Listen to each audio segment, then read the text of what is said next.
I'm going to tell you about our precious and evergreen golden food item, honey. Have you ever wondered why honey, this golden, sweet, and sticky substance, never spoils? Yes, you heard that right. Honey, nature's liquid gold, has an eternal shelf life. It's not just a myth or a wives' tale. Science backs it up. Fascinatingly, archaeologists have discovered pots of honey in ancient Egyptian tombs that are over 3,000 years old. And guess what? They were still perfectly edible. Imagine that, a sweet treat from the time of the pharaohs. Now, you might be asking how this is possible.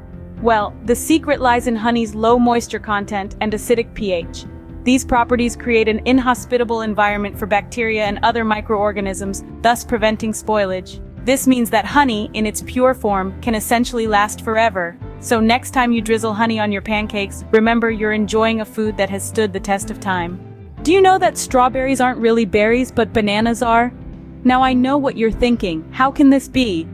Well, let's dive into the world of botanical definitions. In botany, a berry is a fruit derived from a single ovary, typically containing multiple seeds. So why aren't strawberries berries? Well, strawberries are technically aggregate fruits. Each of the seeds you see on the surface of a strawberry is, in fact, an individual fruit itself. Mind-blowing, right? Now let's talk bananas. You might not have seen them as berries before, but botanically speaking, they fit the bill.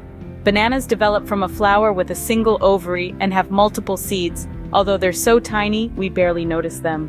So the next time you're reaching for a berry smoothie, remember, not everything is quite as it seems in the fruit world. Isn't it fascinating how our everyday understanding of fruits can differ so much from the scientific truth? Ever wondered why spicy foods give you a burning sensation? Well, it's all about a feisty compound called capsaicin. Found in spicy foods like chili peppers, capsaicin is a chemical that plays a fascinating trick on our sensory neurons.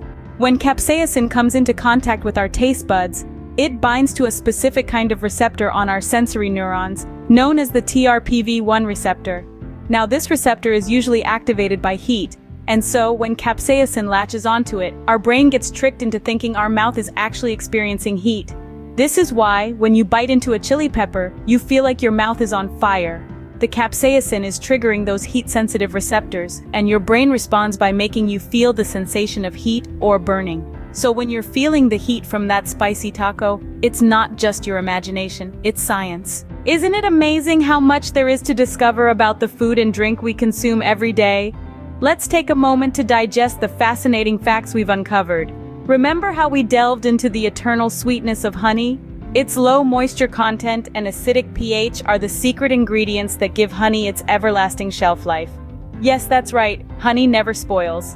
Then we peeled back the layers of the fruity deception. Strawberries aren't really berries, and bananas, well, they're technically berries. Quite the botanical plot twist, isn't it?